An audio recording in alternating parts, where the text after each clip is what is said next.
Vlad wipes the blood off his blade, wondering how an intruder managed to get this far into the compound. He had just finished pinning the assassin to the floor, ending the struggle with a single, decisive strike. He takes a moment to sit and catch his breath as the silence of the room returns. A ghastly, screaming spirit manifests over his shoulder, but Vlad doesn't even flinch. He sees a flickering vision of a young girl, trapped behind bars, crying out for someone to save her. A sudden realization hits him, making him suspect that there's a much darker plot unfolding. Lightning flashes outside a dark bedroom, where a mysterious shadow stands over a child's bed. The boy in the bed looks deathly ill as strange white wisps of energy are pulled directly from his body. His parents can only watch in the gloom, completely helpless to stop their son's life from draining away. A pair of eyes flare with an intense and eerie purple glow. Justia stands at the center of a swirling vortex of dark energy. Back in the rain, Vlad checks their wet supplies and realizes they won't be able to start fire. The party continues their ride through the heavy fog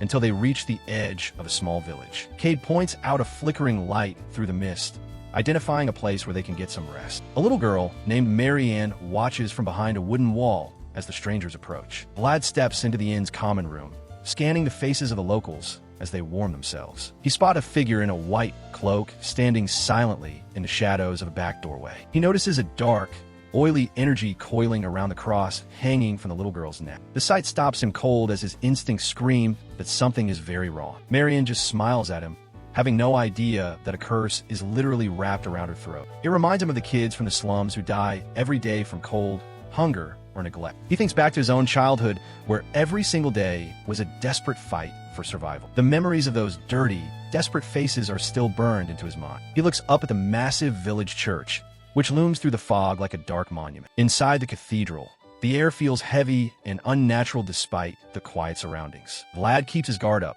sensing that the holy atmosphere is just a front for something else. Priest Andreas greets him with a pious wave while clutching a red book to his chest. A closer look at the book reveals an inverted cross, the mark of a black magician. It finally makes sense why the entire village felt so ominous from the moment he arrived. He realizes the priest has been using the children's faith to trap them in a soul-draining ritual. The villagers are terrified, convinced that a simple plague is killing their children. He questions a local man who explains the symptoms, but the villager is blind to the truth. Looking at the girl again, Vlad confirms that this isn't a disease at all. Justia's voice echoes his thoughts.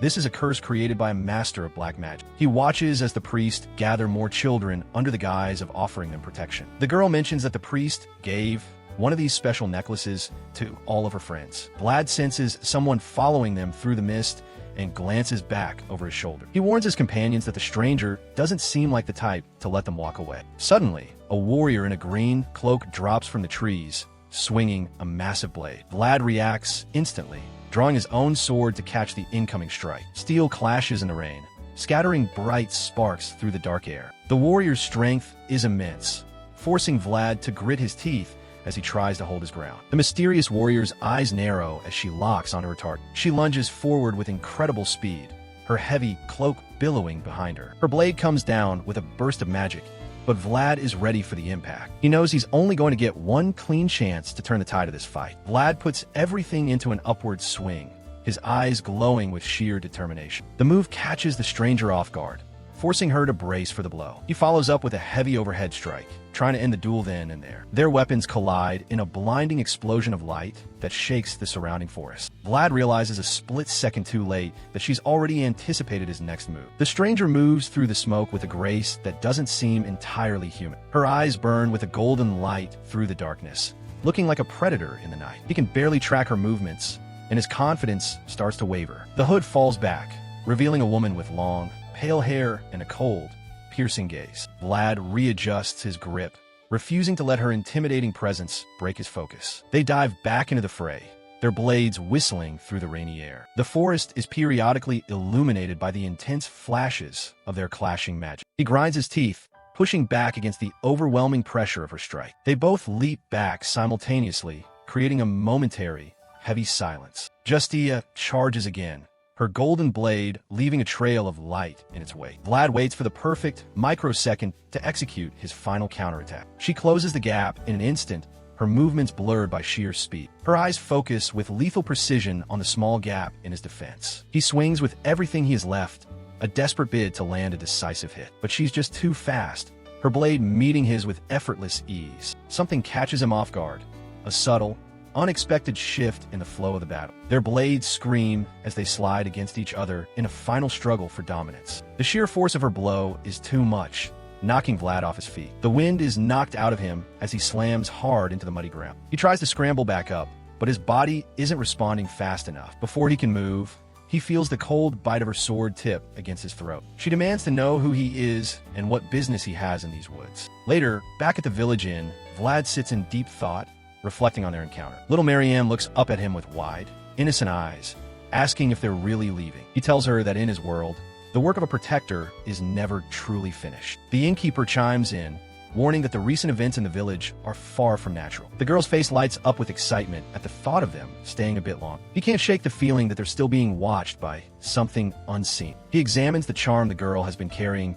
sensing a faint, unsettling trace of magic. He tries to keep his tone light for her sake, despite the growing dread in his chest. She starts to dance around the table, her laughter momentarily breaking the heavy tension. But suddenly, her legs give out and she collapses hard onto the wooden floor. Vlad's heart skips a beat as he realizes the curse has just been triggered. The innkeeper catches Marianne as she falls, his face twisting with a look of pure terror. Vlad reacts instantly, charging toward the child as the air in the room suddenly grows cold. Marianne screams in agony as a foul purple energy erupts from her small body, her eyes rolling back. Chaos erupts in the inn as Gregory and the others realize that something truly horrific is unfolding. "Marianne, stay with me," the man cries out, his hands trembling as he holds the shivering girl. The girl gasps for air, the dark curse seemingly draining the very life force from her lungs. Vlad and Gregory look toward the village church, sensing a massive surge of evil originating from there. Throughout the village, other children begin to suffer from the same horrific, foaming seizures. Justia stands firm as a massive wall of dark. Runic magic surges before her, blocking her path. Her eyes narrow with grim resolve.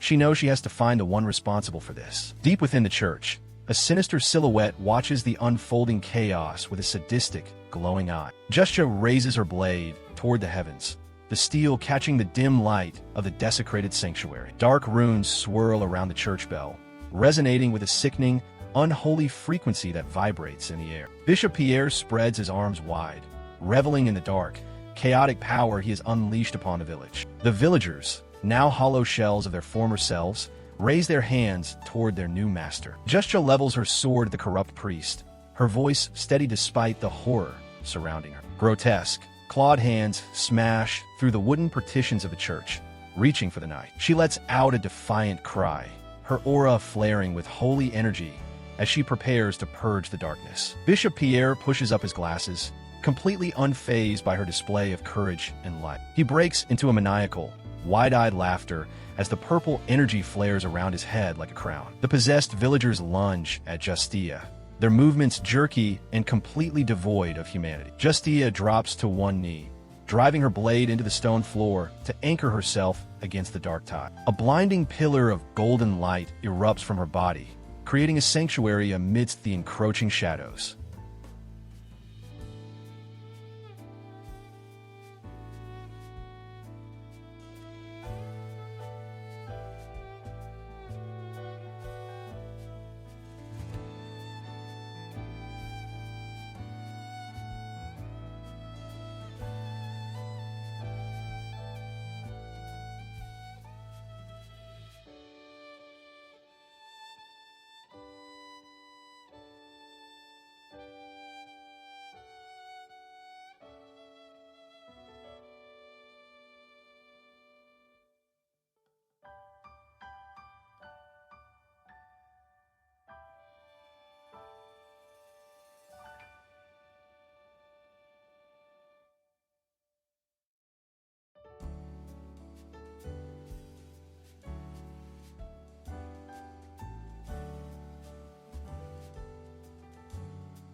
A screeching ghoul lunges out of the darkness. Sir Gregory doesn't hesitate. He charges straight into the chaos. He slams into the ground, clearing the area with a massive shockwave. Another monster jumps in before he can even recover his stance. Gregory catches it midair with a heavy punch to the gut. The creature is sent flying, letting out a final, distorted scream. The veteran knight stands his ground as a dark figure watches from the shadows. Priest Andreas just smirks, telling the knight to go ahead and do whatever he wants. Gregory's blade begins to glow as he readies a killing blow. One clean, horizontal slash tears through the air. The priest's head is taken clean off, dark fluid spraying across the white stone. He sheathes his sword, but the feeling in the air hasn't changed. Gregory, Justia, and Potri all freeze as a massive pressure weighs down on them. A distorted face appears in the void, asking for a sip of liquor. A giant, headless figure looms over Gregory like a nightmare. The monster's neck erupts in ghostly blue flames. It's a Dullahan. Vladisora gets sent tumbling backward through the debris. He scrambles to his feet, trying to make sense of the overwhelming power. Vlad drops to one knee, panting as his vision blurs. The Dullahan stands completely unmoved, seemingly impressed by his persistence. He glares at the beast, his hand tightening around his hilt. He looks back and sees Gregory and the others lying unconscious. The monster commands him to hand it over. Vlad lunges forward, his blade glowing with a desperate energy. The Dullahan catches his blade with one hand, telling him not to push his luck. The young swordsman shouts in defiance, refusing to be seen as a mere peer. He gets batted away like a nuisance. They clash again, filling the room with blinding sparks. Vlad raises his sword for a heavy overhead strike. A pulse of dark energy erupts from the monster, blowing him back. He leaps back into the fray, eyes wide and glowing. His aura-imbued blade strikes the Dullahan's arm, but it doesn't even leave a scratch. Suddenly, a surge of white lightning crackles through his entire body. The Whisperer rises behind him, a ghostly entity made of blue flames. A massive explosion of light and force levels everything in the vicinity. Vlad lies flat on the ground, glowing with a soft blue light. The spirit reaches out, its fingers brushing against a sword of pure shadow. He looks up through his hazy vision as the world starts to overlap. The ghostly hand grips the hilt, lightning arcing violently across the blade. The entity raises the sword high, crackling with raw, destructive power. Arcs of electricity dance across the floor, centering around his feet. His eyes turn into pools of pure white light. The shared horizon has been reached. Vlad's hand crackles with intense lightning as he reaches out. He slams his power into the monster, white energy exploding on impact. Justia watches in absolute shock, wondering who this boy really is. He raises his blade, channeling a massive surge of white light. A blinding pillar of light descends from the sky, striking the ground. He drives the energy straight into the Dullahan's head. Vlad tears into the undead knight's chest with his bare hands. A hand reaches into the void as dark energy begins to swirl. He stands over the defeated monster, lightning still arcing around his frame. His eyes remain a solid, glowing white as the power peaks. A massive shockwave of light washes over the entire village. The curse breaks, and the villagers finally breathe in fresh, clear air. They cough out the last of the dark mist that was draining their lives. Vlad kneels beside the remains of the beast, his energy fading. He stands tall, looking down at the empty, smoking armor. The Dullahan's soul is pulled into a dark, swirling rift in the air. Vlad watches the portal, sensing a far more dangerous presence within it. A mysterious woman with purple eyes appears in a vision behind him. He thinks about apologizing to Gregory for the trouble he caused. His body finally gives out, and he collapses face first into the dirt. The sun begins to rise over the quiet, ruined town square. In the distance, a dark figure notes that the boy has already paid his price. The villagers look on with hollow, exhausted expressions. Lamishtu smirks from her dark throne, her eyes glowing with a sinister light. She watches the aftermath of the battle through her purple flames. 3 days pass before the village truly starts to move again. Vlad finally wakes up, looking drained and battered. He rubs his aching neck as he sees stretchers being carried outside. He sits up, letting out a breath of relief that his comrades are alive. He remembers seeing Justia and the others lying broken in the ruins. He recalls how hard Justia fought, acknowledging her incredible strength. He stares blankly, still processing everything that happened. Justia walks into the room, her expression as stern as ever. She grips a small red book, the evidence of the Dark Priest's heresy. She looks at it with a mix of disgust and grim determination. Later, Vlad walks out to the mass grave where rows of bodies are laid out. He reaches down to pull back a sheet, his expression hardening. He thinks of Marcella and how she always brushed off her own pain for his sake. He remembers the peaceful moments back at the tavern. The body under the sheet is Anna, one of the friends he couldn't save. Someone stirs a cup of tea, the sound echoing in the quiet room. Justia sits across from him, waiting for his explanation of how the battle ended. Vlad sits in deep thought, choosing his words carefully as Justia listens intent. Their meeting comes to an end, and Justia turns to leave, her green cloak billowing behind her. Later, Vlad meets with Lord Joseph in his private chambers, with Sir Lamond standing guard. Lord Joseph addresses the survivors of San Rosino, his voice heavy with grief for the lives lost. Justia stands among the mourning villagers, offering a silent prayer for the fallen. Knowing his time here is finished, Vlad begins packing his few belongings. He allows himself a small,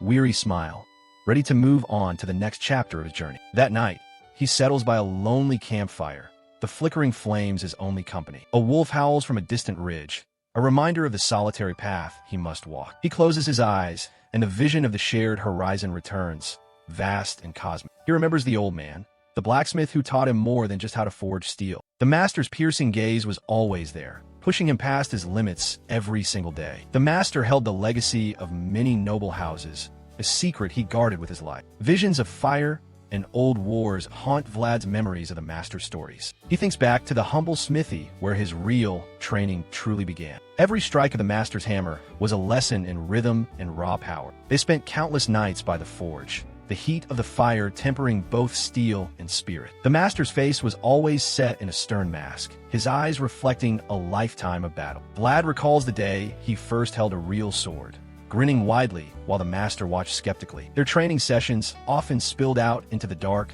quiet streets of the town. Night after night, they would test each other in the shadows. A dark, spectral presence would often watch them, a manifestation of Vlad's growing potential. The master was incredibly fast, moving with a grace that belied his age. Suddenly, Vlad would appear behind his master, his movements like a ghost's. His eyes would ignite with a brilliant blue light as he tapped into his inner power. He would lunge forward, his blade a streak of pure energy. Their swords met with a deafening ring, sparks flying in every direction. He would attack from the air, channeling the raw force of the shared horizon. The duel became a blur of steel and light, each strike faster than the last. He fought through the sweat and fatigue, his determination unshakable. He would slide across the cold stone, his senses heightened to the extreme. The master pushed back with a blade that shimmered with a mysterious green aura. Vlad countered with a powerful sweep, the air itself seeming to ignite. He put every bit of his focus into a single, devastating overhead strike. The impact released a massive shockwave that rippled through the darkness. They landed together,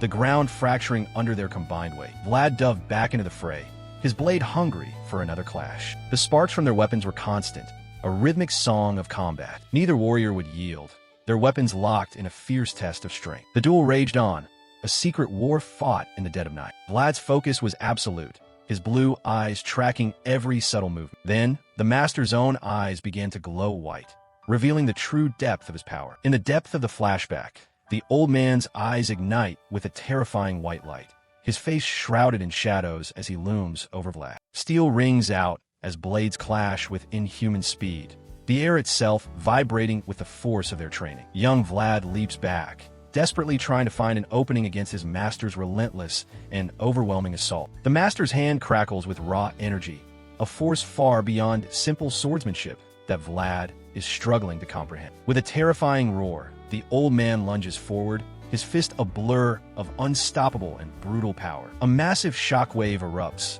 tearing through the surroundings as the training session reaches a violent peak. Young Vlad is sent spiraling through the air, completely unable to withstand the overwhelming force of the strike. He crashes into the stone ruins with bone-shattering impact, sending dust and debris flying everywhere. The old man stands amidst the settling dust, his cold gaze fixed on his fallen and defeated student. Vlad lies broken on the ground, struggling to even breathe as his master looms over him like a vengeful god. His face is a mess of bruises and sweat, his teeth bared in a mixture of agony and desperate defiance. The master's white eyes glow with a demonic intensity, his presence demanding nothing less than absolute perfection. The memory fades as a younger Vlad walks away through the dark, haunted by the weight of the brutal lessons. The sound of a heavy footstep echoes in his mind, a reminder that the past is always close behind him. Sunlight bathes the majestic spires of the castle, a sharp and peaceful contrast to the darkness of his memories. Vlad of Sora wakes in his bed,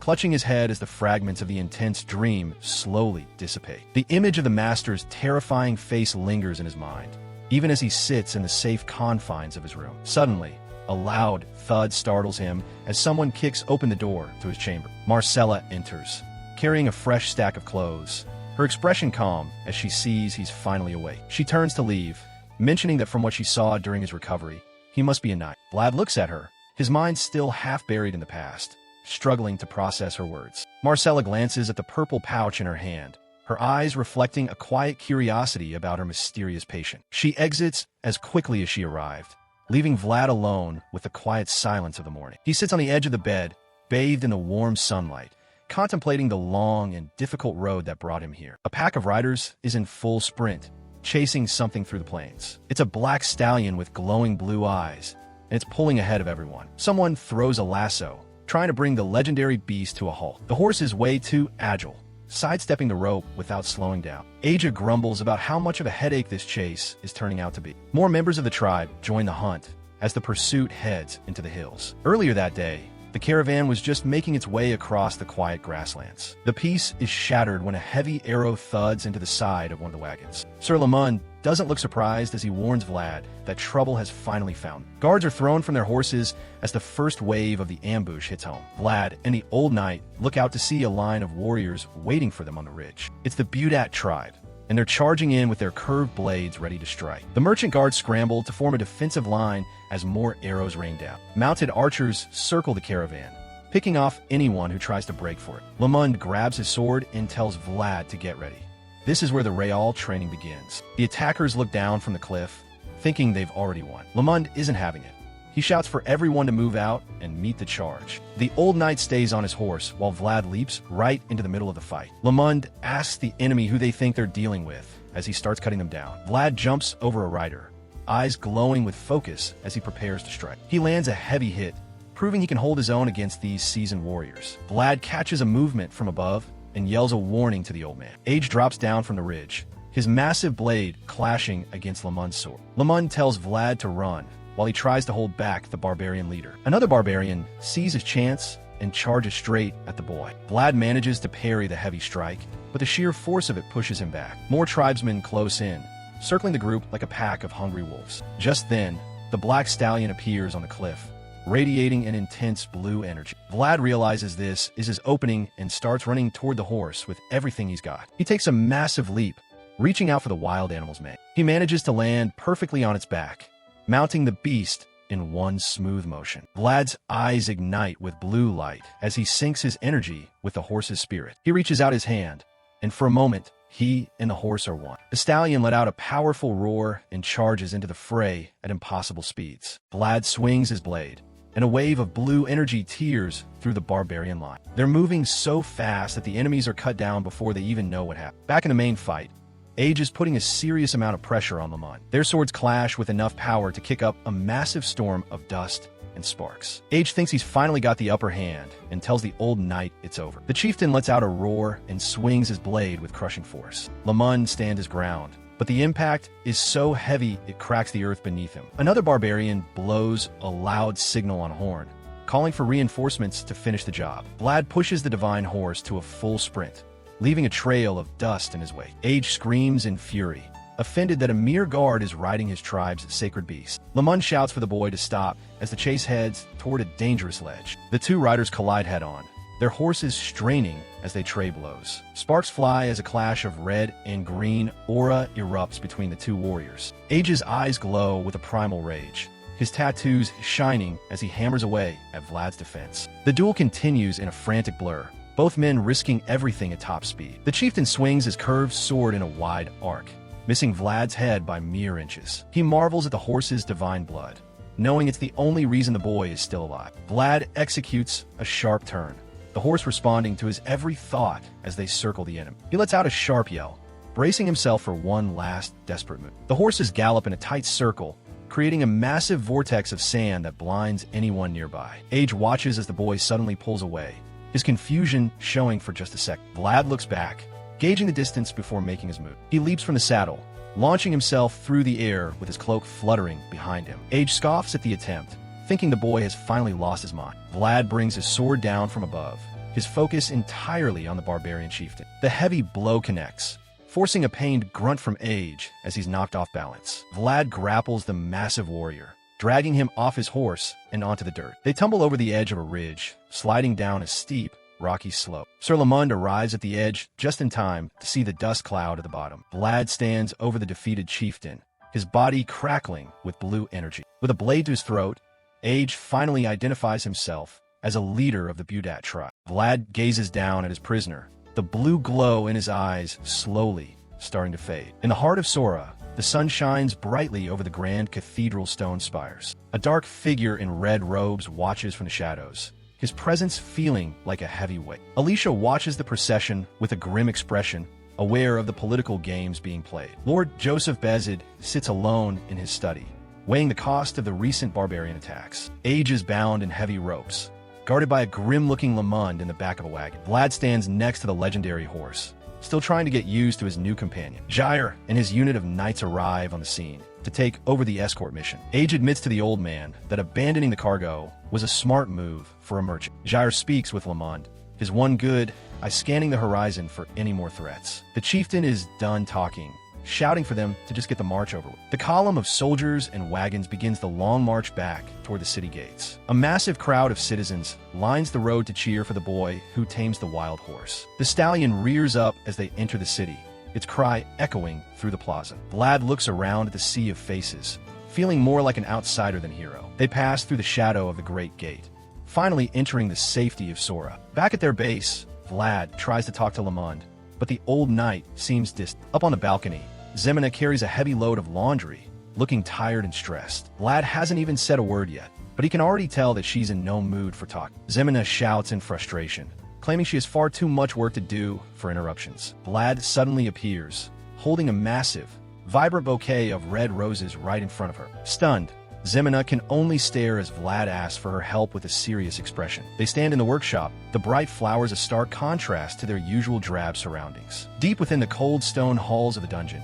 Mircea Dragulio walks with a steady, purposeful stride. Age, the barbarian chieftain, sits cross-legged and chained in his dark, isolated cell. Mircea and a guard stop before the iron bars, looking down at their high-value prisoner. Age lunges forward as far as his chains allow, screaming in defiance at his captors. The young noble watches him with cold, detached eyes as the barbarian rages against the bars. Age remains suspended in the gloom, a broken but still dangerous warrior of the Budat tribe. In another part of the castle, the Iron Duke Timur Baranov issues a sharp command to his subordinates. He sweeps out of the chamber, his massive white fur-lined cloak trailing behind him like a winter storm. Later, the mistress of the house finds Zemina in the hallway, calling out to her. Zemina looks back, a flicker of uncertainty crossing her face as she's told she needs to have confidence. The woman explains the plan, emphasizing that this is a role only Zemina can play. She offers a playful smile, reminding the girl that Vlad is willing to take risks for her sake. They seal their agreement with a firm handshake, Zemina's expression hardening with newfound resolve. A quiet moment passes over a cup of tea as the details of the transformation are finalized. Lord Joseph Bezid meets with Count Vitskaya and Jair to discuss the political implications of the capture. The Count leans in, his sharp features illuminated by the window's light as he voices his concerns. Joseph turns away, looking out over the city of Sora and offering a silent prayer for what is to come. Vlad rides through the city streets, the legendary black stallion moving with a regal grace. He stops at the edge of the plaza, bewildered by the massive crowd that has gathered to see him. The horse tosses its mane, sensing the excitement of the hundreds of onlookers. A woman in a breathtaking red gown steps into the center of the light, accompanied by a flower girl. It is Zemina, transformed into a vision of beauty that silences the entire square. Vlad can only stare in open-mouthed shock, hardly recognizing the girl he knows from the workshop. Zemina smiles softly, holding the bouquet of roses and feeling the weight of her new title. She stands beside Vlad and his mount, the two of them looking like figures out of legend. A young fan in the crowd shouts at the top of his lungs, heralding the arrival of the Rose of Sora. The plaza erupts into cheers as the people of Sora celebrate their new hero and his late. Vlad and Zemina walk through the rain of flower petals, the sun shining brightly upon them. Far away in the frozen north, two shadowy figures look down from a high, windswept peak. Below them lies the aftermath of a slaughter, marked by the bloody handprint of something inhuman. A monstrous warrior with gray skin and burning red eyes stands at the head of a massive, dark army. This is Sigmund, the pawn of Lamish II, and he prepares his forces for a devastating invasion. Sigmund's face is a mask of pure malice as he prepares to unleash chaos upon the southern lands. A montage of fates shows the eyes of those destined to clash in the coming war. Vlad lets out a desperate cry, as if sensing the encroaching shadow that threatens everything he knows. Back in reality, Vlad collapses onto a table, his body smoking from the sheer intensity of his training. His days have become a grueling cycle of combat drills with gyre and aura manipulation with the count. Despite the exhaustion, he pushes himself to manifest his green energy under the watchful eye of his mentor. Vlad remains slumped over his meal at the tavern, his body heavy with the fatigue of a long day's training. He is startled from his exhaustion when his friend Otar arrives, carrying a massive pack and a message from a castle. Otar grins as he reveals that Lord Joseph has appointed him to stay at the estate permanently, even joking about Vlad's new horse. As the conversation continues, Otar delivers the final instruction. Lord Joseph wants Vlad to return to him immediately. Vlad soon finds himself standing before Lord Joseph and his retainers, ready to face whatever new challenge the Lord of Sora has prepared. Lord Joseph Bezid calls Vlad of Sora into his office to discuss his recent actions in Baron Uthman's territory. He asks if it's true that Vlad defied direct orders to save a group of children. Vlad admits to it without hesitation. Joseph is impressed by Vlad's conscience and presents him with a specialized set of armor as a reward for his virtue. In the middle of a freezing blizzard, a group of knights gallops desperately across the snowy plains. The massive Lindblom dragon pursues them closely, its blue eyes glowing with a lethal light. One of the riders yells out in terror as the beast begins to overtake their position. The dragon lets out a deafening roar, its jaws ready to snap up the retreating soldiers. An imperial knight from the Central Empire prepares his spears, his eyes glowing with a dark purple energy. He unleashes a massive surge of aura, his long ponytail whipping in the wind as he prepares to strike. Beams of purple light rain down from the sky, bombarding the Lindblom from above. The dragon roars in pain as the intense energy strikes its hide, forcing it to stall. The rest of the knights move in to capitalize on the opening, surrounding the wounded beast. The Lindblom recovers and begins charging a blast of freezing frost in its throat. The Imperial Knight shouts,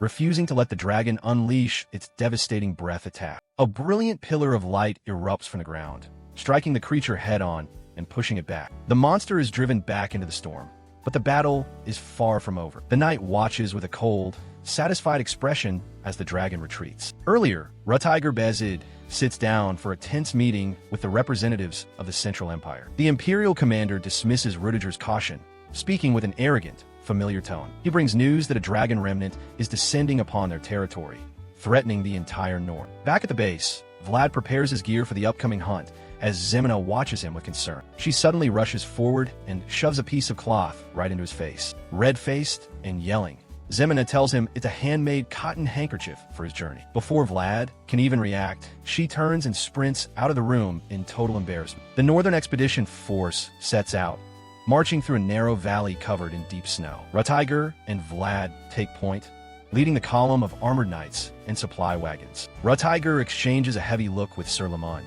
sensing the growing unease among the men. Rutiger wipes the sweat from his brow, looking drained by the harsh conditions and political pressure. The group comes to a sudden halt as they reach a clearing in the pass. They find a pile of frozen corpses, barbarians who were slaughtered and left as bait for the dragon. Rutiger stares at the gruesome sight, his jaw clenched in quiet fury at such a barbaric tactic. The banner of the Imperial Dragon Killer Knights flutters nearby, marking their territory. The doors of a large pavilion swing open as someone steps out to greet the arrivals. Mircea Drigulia, the arrogant leader of the Imperial Knights, stands atop a staircase flanked by his elite guards. He looks down at the Northerners with a smug, condescending smile. Vlad and Rutiger stand at the base of the stairs, looking up at the commander who treats them like dogs. Mircea's presence is overwhelming, radiating a dark and superior aura as he welcomes them. The tension between the two sides reaches its breaking point as they lock eyes. Outraged by the sight of the human bait, Lamond screams at the Imperial Knight and lunges forward. The veteran knight tackles the Imperial officer to the ground in a burst of pure rage. The officer tells him to get lost,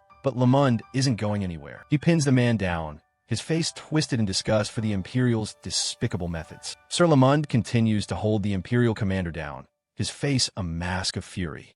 Nearby, Mircea Drigulia watches the scene with a cold, bored expression. Mircea leans in with a mocking smirk, clearly enjoying the chaos his presence has caused among the Northern Knights. With a dismissive flick of his finger, the Imperial leader signals that he's done with the games, oozing superiority. Back at the fortress, a gauntlet hand points toward the frozen waste where the target was last seen. Mircea gazes out the window, his expression sharpening as he spots something unexpected in the distance. High above the ramparts, the red flag of the Dragon Killer Knights snaps violently in the blizzard. Rutiger Bayezid watches the unfolding situation with a grim focus, his eyes narrowing as he plans his next move. The weight of the mission is clear on his face as he grits his teeth in frustration. A panicked messenger bursts into the room, calling out for Sir Rutiger with a desperate sense of urgency. The Imperial Ponytail commander leads his unit through the biting cold, his spears ready for the hunt. They find a grim trail in the snow, a bloody handprint that tells them the beast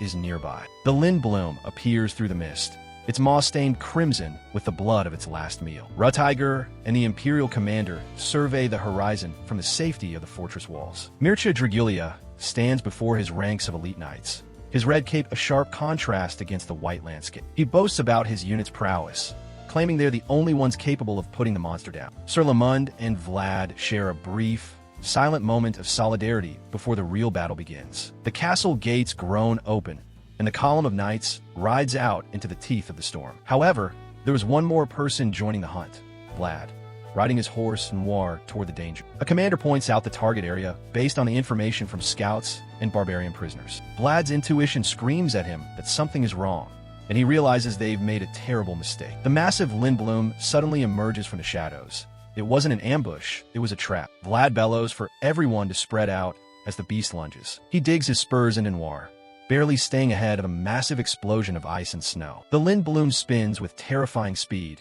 kicking up a whirlwind of frost and debris. The creature's glowing blue eyes lock onto its prey, radiating a cold, primal hunger. It opens its maw and unleashes a devastating torrent of blue frost breath. Rutiger is caught in the edge of the blast, desperately shielding his face as the temperature plummets. A knight and his horse are completely encased in ice, turned into a frozen sculpture in an instant. The dragon looms over the fallen, its massive frame casting a terrifying shadow across the snow. A sudden, powerful strike tears through the beast, sending a massive spray of blood into the air. One of the knights ignites a flare, the brilliant orange light illuminating the chaotic struggle. The Lindblom charges down the survivors, its claws tearing up the frozen ground. It strikes with overwhelming force, its sheer size enough to crush anything in its way. The beast leaps into the air, its white scales shimmering in the pale winter light. It slams back down into the snow like a meteor, sending a shockwave through the canyon. Amidst the carnage, Vlad rides Noir with incredible skill, a faint blue aura beginning to flare around. He looks back at the monster, his expression hard and filled with determination. The Lindblom stands its ground in the mist, waiting for the remaining knights to make their move. A lone knight stands before the beast with a torch and sword, a final act of defiance. Vlad slices open his own palm, reaching out with a bloody hand to draw the beast in. He screams to get the dragon's attention, blood dripping from his face as he prepares his final gambit. The Lindblom turns its massive head, its glowing eyes fixing on the lone boy standing atop the cliff. The Lindblom's cold blue eye narrows, its focus entirely on the bloody offering Vlad has laid out. Suddenly, its gaze shifts, the pupil dilating as a murderous red light begins to bleed into its iris. With a deafening roar that shakes the canyon walls, the corrupted beast reveals its true, terrifying nature. The dragon lunges forward with incredible speed, its massive frame a blur of white scales and sharp talons. A catastrophic impact sends shards of ice and frozen earth flying in every direction as the knights scramble for safety. Vlad barely manages to keep Noir steady as they weave through the chaos of the beast's rampage. Holding his torch high, the young boy looks for an opening, his mind racing to stay one step ahead of the monster. The Lindblom leaps from a jagged cliff, descending upon the group like a falling mountain of death. Vlad's blue eye glows with a strange, otherworldly light as he activates his heightened senses, tracking every movement. He gallops across the frozen battlefield, the torchlight flickering against the backdrop of the relentless blizzard. High above, an archer draws his bow to its limit, aiming for the creature's vulnerable spots amidst the chaos. Vlad signals the rest of the unit to move in, his voice ringing out clearly over the roar of the wind. That's the signal, but the strain of the devil's whispers and the physical toll of the battle begin to catch up with him, causing him to cough up blood. In the depths of his consciousness, a shadowy figure looms over him, bound by spectral chains as a dark power surges within Vlad's chest. He gasps for air, the presence of the internal darkness threatening to consume him even as the Lindblum closes in. "We're heading out as well," the other knights shout, charging forward to prevent the dragon from finishing off the boy. The Lindblum stands its ground, its body tensed and ready to repel the incoming wave of steel. It lashes out with its powerful tail, creating a spray of snow that blinds the charging riders. The beast opens its maw once more, preparing to unleash a second blast of frost that could end the hunt right here. Sir Lamund watches from his mount, his expression solemn as he makes a difficult choice. If not the best, the second best must be chosen. A brilliant blue aura erupts around the veteran knight as he prepares to unleash his full power to save his protege. Vlad is thrown from his horse, landing hard in the snow as his vision begins to blur. Lamund stands between the boy and the impending blast, his back to Vlad as he becomes a shield of light. Vlad reaches out, his hand trembling as he tries to regain his grip on his sword and his consciousness. With a surge of newfound strength, he climbs back on Anwar, his eyes burning with a desperate intensity. A massive wave of energy tears through the blizzard, a testament to the raw power of the knight's resolve. Vlad charges back into the fray, the wind whipping his hair as he and Noir move as one. "Old sir," he yells, seeing the veteran knight taking the brunt of the dragon's fury to give him a chance. The Lindblum roars in frustration, its body now wreathed in a corona of flickering blue frost. The air is filled with the sound of clashing steel and the dragon's agonized cries as the battle reaches its peak. "Let's go, Noir," Vlad shouts, urging his horse to one final, heroic sprint toward the beast. The dragon lunges at them, its jaws snapping inches away from Vlad's head.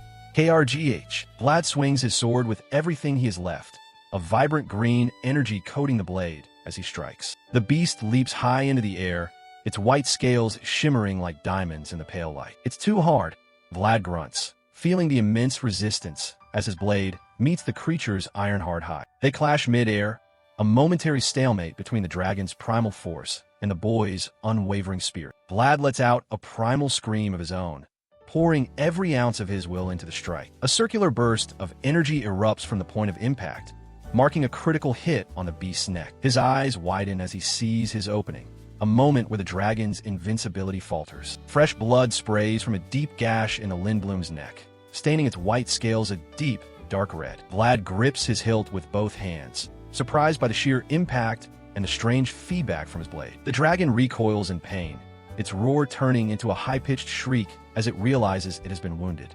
KRGH. Vlad urges Noir forward, their shared momentum carrying them toward the heart of the storm. The Lindblum lets out a guttural roar, its red eyes burning with a primal, unchecked fury. They collide in a spectacular explosion of ice and energy, the force of the impact echoing across the canyon. From a distance, Mircea Dragulya watches the struggle with a calculating gaze, his own role in this hunt yet to be fully revealed. A massive pillar of energy descends upon the beast, striking with the weight of absolute judgment. The dragon reels from the onslaught, its massive form stumbling through the thick, swirling snow. Vlad charges once more, his blade radiating a brilliant, multifaceted glow that pierces the blizzard's gloom. The Lindblum refuses to back down, lunging at the boy with a final, desperate burst of strength. With a steady hand and a focused mind, Vlad prepares to deliver the decisive blow. His sword bites deep into the creature's neck, the light from the blade illuminating the spray of blood against the white snow. He moves with a fluid grace, his body a blur of motion as he dances around the monster's flailing limbs. Every movement is calculated, every strike aimed at the dragon's most vulnerable points as the end draws near. The Lindblum's head is snapped back by the sheer power of the light, its roar silenced by the blinding radiance. A final spear pierces the beast's side, pinning it to the frozen earth as its lifeblood begins to drain away. "That was my last spear," Sir Lamund whispers, his bloody hand trembling as he finally lets go of his weapon. The veteran knight stands tall despite his wounds, his expression a mix of relief and solemnity as the battle concludes. Vlad makes one last pass, Noir's hooves thundering against the ice as they charge toward the fallen king of the mountain. He raises his sword high, the weapon glowing with an intensity that rivals the sun itself. The dragon's eyes flicker one last time before the light of Vlad's blade consumes its vision. With a single, perfect arc, Vlad cleaves through the beast, bringing a final end to the Lindblum's reign. In that moment, he remembers the simple wish that started it all, the desire to shine with a light of his own. The blade of the Dragon Slayer sword reflects the image of the fallen foe, a testament to the boy's incredible journey. Exhaustion finally takes hold of Vlad as he collapses into the snow, the adrenaline of the fight fading away. As he looks up at the sword that won the day, he knows his life has changed forever. He is now Vlad of Sora, the Dragon Slayer. The morning sun shines over the grand Bayezid castle as the day begins. Inside, Lord Joseph reads a report and asks Jair if there's any movement from the west. Jair bows respectfully and promises to start the preparations immediately. In the north, tension is building as the political climate shifts. The Iron Duke, Timur Baranov, stands tall with his massive sword, overseeing a collection of heavy chests. Even Vlad of Sora seems to be feeling the weight of the coming storm as he tries to get some rest. News of the Bayezid family's rising power is spreading across the land. A lone knight stands at the entrance of the estate, ready to act as a shield. Istvin Gaidar watches from the shadows with a cold, red glint in his eyes. Istvin walks away with a confident swagger, already planning his next move. Vlad watches him go, his expression serious and analytical. The two young men represent a growing clash between their respective houses. Late at night, Vlad sits alone in his quarters, lost in thought. He rubs his forehead, the pressure of his new responsibilities starting to weigh on him. On the high balcony, he looks out at the quiet castle grounds, preparing for tomorrow. Lord Joseph speaks with Count Peter Bayezid about the final ceremony arrangements. The Count gestures broadly, fully confident in the plan they've set in motion. Vlad stands ready in his full knightly regalia, looking more polished than ever. Jair asks if he's nervous. Vlad admits he's just a little flustered by the formality of it all. They stop at the massive doors leading into the Grand Hall of Knights. The doors open to reveal a long red carpet leading straight to the Count. Vlad kneels before Count Peter Bayezid, the magnitude of the moment finally sinking in. The Count raises his sword, preparing to perform the sacred rite of knighthood. The light catches the blade as the ceremony officially begins. Vlad looks at a small handkerchief, a humble reminder of his roots. He thinks of the people back in the slums and the friends he left behind. The image of a powerful dragon flashes through his mind, symbolizing the strength he's found. The Count's sword touches his shoulders, completing the ritual. He is officially declared a knight of the Bayezid household, recognized by all present. The sun sets over the fortress, marking a new chapter in his life. Far to the west, Sigmund Gaidar sits on his throne beneath the black eagle banner. He listens to a report about the situation in Dirmar with casual indifference. He holds a golden coin, already calculating the profit he can squeeze out of the region. Back in Dirmar, Alicia Hainel looks at a similar coin, worried about her territory's future. She slumps at her desk, exhausted by the constant political pressure from the west. She fears that things are quickly heading toward a worst-case scenario. A dark silhouette of predatory ambition looms over her image. The eagle banner of House Gaidar flies high, a symbol of their intent to conquer. A massive cavalry unit charges forward, marking the start of their offensive. Istvin informs his father that Alicia is considered a peerless beauty. Alicia's portrait shows a woman burdened by the weight of her title. Sigmund Gaidar smiles with a predatory glint, intrigued by the prospect of such a valuable prize. A group of riders in red cloaks makes their way toward the walled city of Dirmar. Inside the manor, the golden dragon banner of House Bayezid hangs prominently from the rafters. A lone knight in a red cloak kneels in the grand foyer, surrounded by draconic statues. In the west, Count Sigmund Gaidar sits on his throne, his face obscured by the harsh shadows. The elderly count looks down, his face a map of deep wrinkles and cold,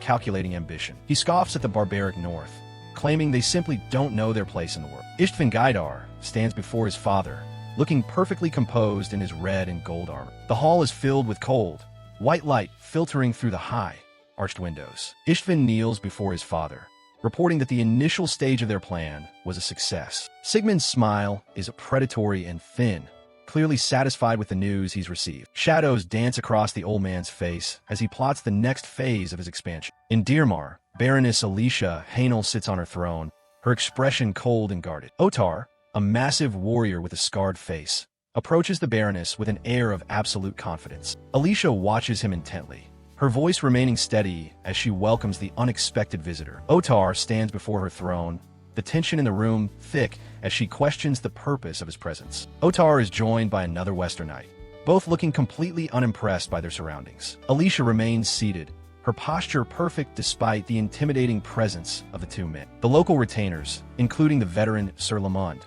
watch the exchange with growing concern. Suddenly, the heavy doors swing open, flooding the room with a brilliant white light. A new group of knights marches in, led by a young man in silver plate and a blue fur-lined cloak. Alicia offers a genuine welcome, her tense expression softening for the first time that day. Vlad of Sora stands before her, declaring that he has arrived to answer the call of his house. He holds a purple handkerchief, a small but significant token of the mission he's been given. His blue eyes are sharp and focused, settled entirely on the Baroness he was sent to protect. Vlad stands tall, with the imposing shadow of Lord Joseph looming behind him as a reminder of his backing. A sudden flash of movement signals a major shift in the atmosphere of the room. Outside, the manor stands quiet, unaware of the high-stakes meeting happening within its walls. Later, the silver-haired Western Knight sits comfortably, discussing the arrival of the Bayezid reinforcements. Otar leans back, admitting he's never even heard of a knight named Vlad of Sora before today. He notes that the boy's focus wasn't even on him,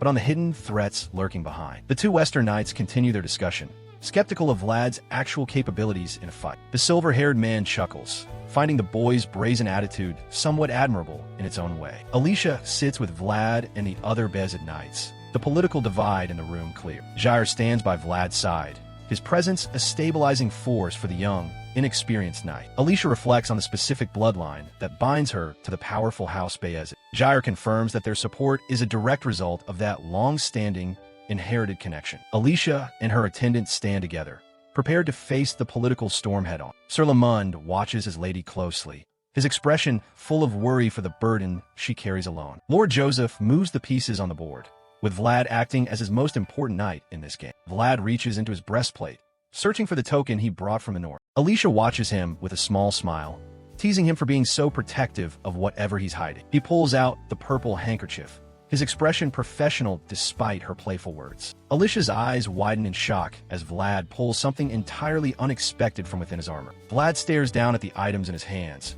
realizing with a sudden jolt that he's grabbed the wrong one. He quickly attempts to hide the purple handkerchief, his movements frantic as he realizes his clumsy blunder. Alicia can no longer contain her amusement, leaning over the table as she breaks into fits of laughter. Vlad stands perfectly still, a picture of deadpan embarrassment, wishing the floor would simply swallow him whole. Wiping a tear from her eye, Alicia asks if the Gemina, who gave him the token, is more than just a friend. Sir Lamond watches the unfolding scene with a look of utter disbelief, stunned by the young knight's lack of decorum. Jair is far less amused than the Baroness, his face turning a deep shade of red as he scolds Vlad's stupidity. A menacing green aura begins to radiate from Jair as his frustration with the young man reaches its boiling point. Vlad stands his ground, looking more confused than intimidated by the veteran knight's sudden, explosive fury. Jair looms over him, demanding he leave the room immediately before he loses what little control he has left. In the common room, the other knights are nearly falling out of their chairs with laughter at Vlad's expense. Vlad looks around at the group of laughing men,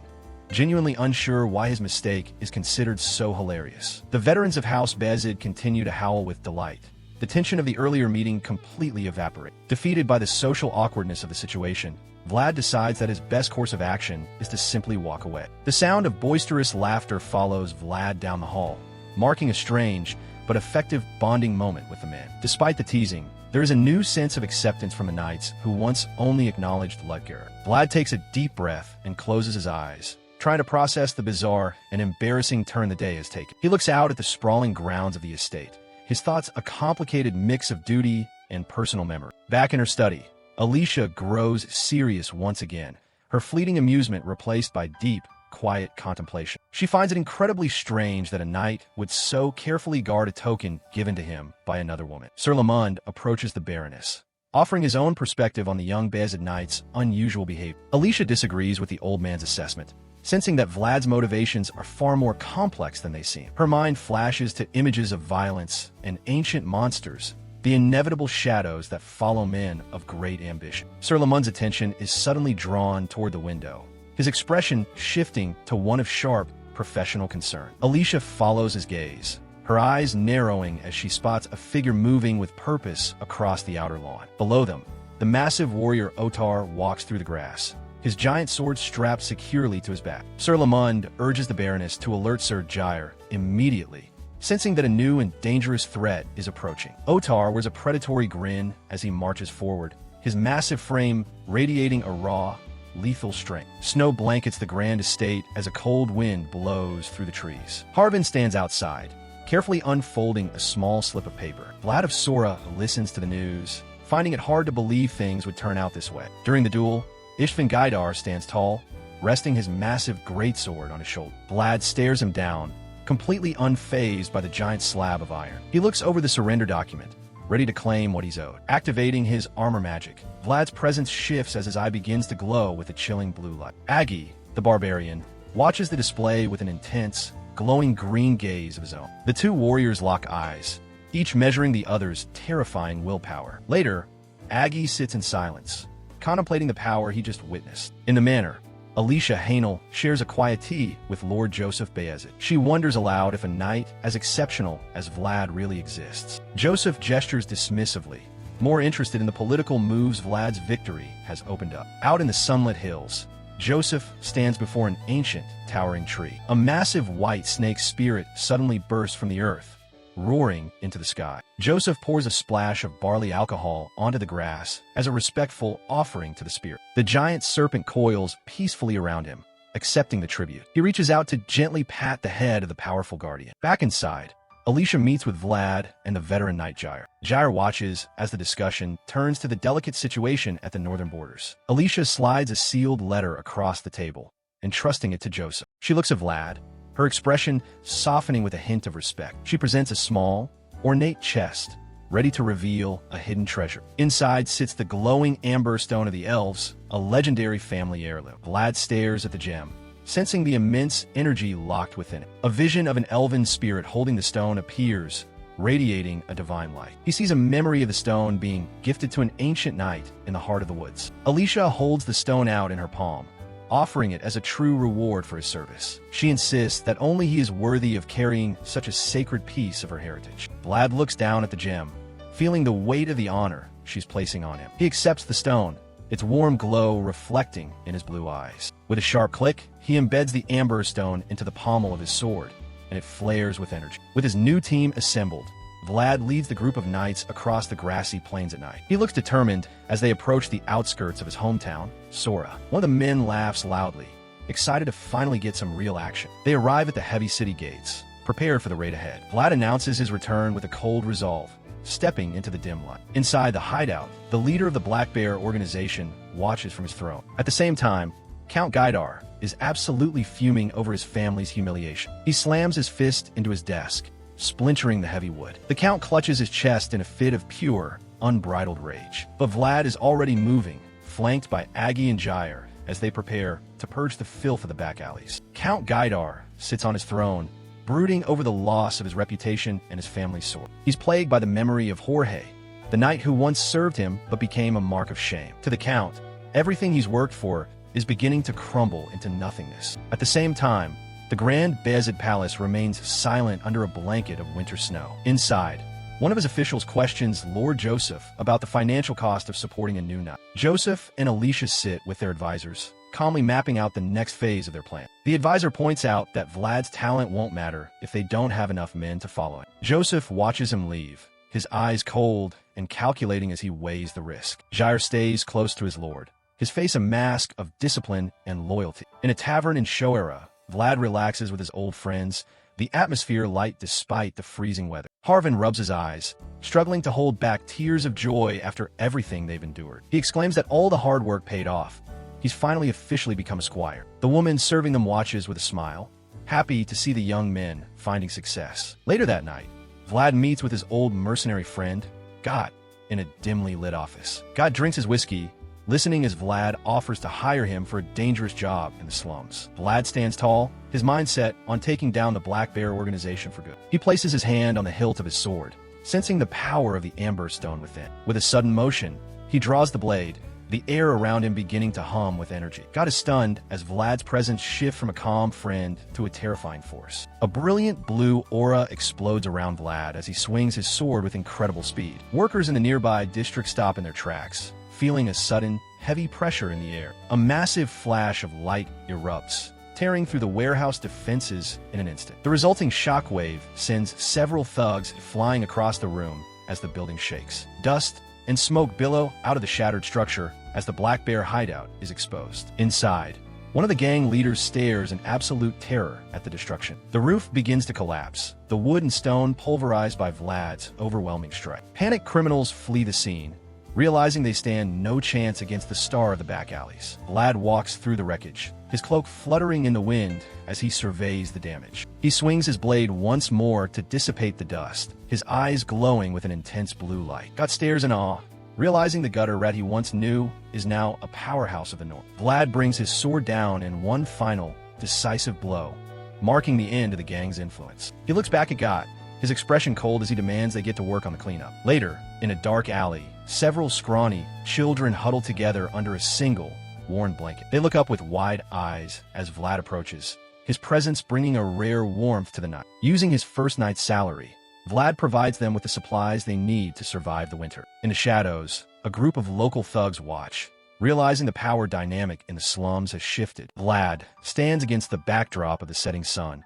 a knight returning to protect his own. He and Gott walk through the familiar streets of Sora, planning their next move against the traffickers. Vlad holds a purple bottle of high-quality alcohol, heading to the outskirts of the city. Near the town gate, Harvin waits impatiently, scanning the horizon for any sign of his friend. His face lights up with relief as he finally spots Vlad and Gott walking towards him. Harvin breaks into a run, shouting Vlad's name as he rushes to welcome him back. Harvin examines the magnificent warhorse Vlad brought into the city, noting its exceptional quality. He leads the way into the temporary quarters, with Vlad following close behind in his heavy black cloak. Vlad remains silent, his stoic presence alone enough to command respect from the veterans around him. Harvin can't help but smile, proud of the man his friend has become and the power he now wields. Inside the warm room, Lord Joseph Bezid sits by the fire, deep in thought about their next political move. Joseph and Vlad discuss the logistics of the upcoming purge, the firelight casting long, dancing shadows. A messenger suddenly bursts into the hall,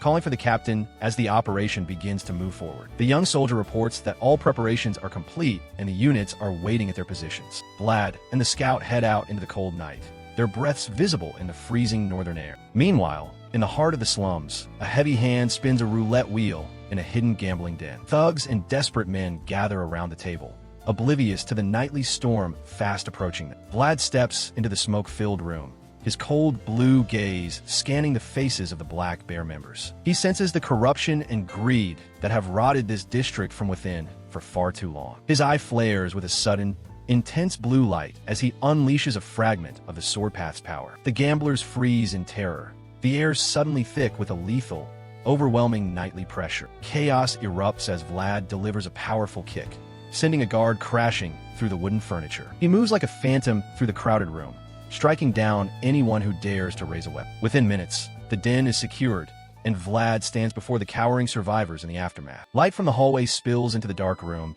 as his men begin to secure the exits. Vlad leaves the wreckage behind, carrying a heavy sack filled with supplies for his next destination. He stops at a familiar door in the back alleys, his expression softening for the first time all day. He enters the small workshop, the smell of coal and cold iron greeting him like a childhood memory. "I brought the good liquor and meat I promised before," he says quietly into the heavy gloom. But the room is silent, and he finds the old man lying on his bed, his breathing shallow and weak. Vlad kneels by his side, the weight of his success feeling suddenly hollow in the face of death. He looks at the blade he carries, a masterpiece forged by the man who is now slipping away. He reaches out and gently takes the blacksmith's calloused hand in his own one last time. With a final, sorrowful touch, Vlad closes the eyes of the mentor who taught him the true value of steel. He remembers the day the old man showed him a real sword, setting him on the path to knighthood. In the quiet Shora cemetery, Vlad stands with Harvin and Zemina before a modest, fresh grave. Harvin notes that Vlad spent almost his entire first night's salary on this final,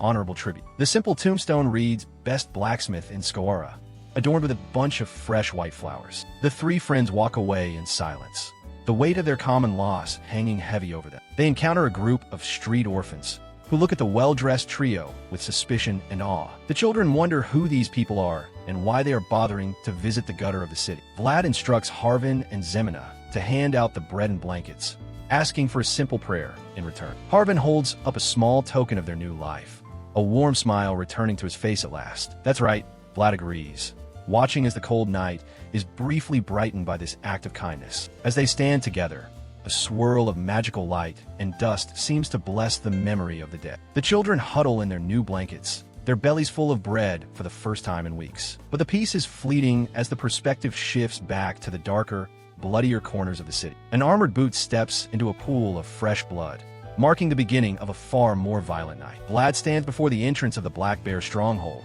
the night air cold and still around him. He looks on with a grim determination, ready to bring an end to the gang's reign of terror once and for all. Vlad shouts a final warning as he unfurls the official arrest warrant, the red seal of the Bayezid house clearly visible in his hand. Inside the gambling hall, the thugs of the Black Bear organization reach for their weapons, refusing to go down without a fight. Vlad leads his new recruits, Aggie and Otar, into the fray, their eyes fixed on the enemies who stand in their path. Aggie's face tightens as he prepares to unleash his own savage brand of justice, a faint red glow appearing in his eye. The cold blue light of Vlad's power and the fiery red of Aggie's intensity meet as the battle truly begins. Steel clashes against steel in a chaotic explosion of violence as the raid plunges the den into utter madness. Thugs scream in pain and shock as they are thrown back by the sheer force of the knight's coordinated assault. A curved blade strikes the ground, the ringing sound of metal on stone echoing through the smoke-filled room. Aggie stands alone against a group of henchmen,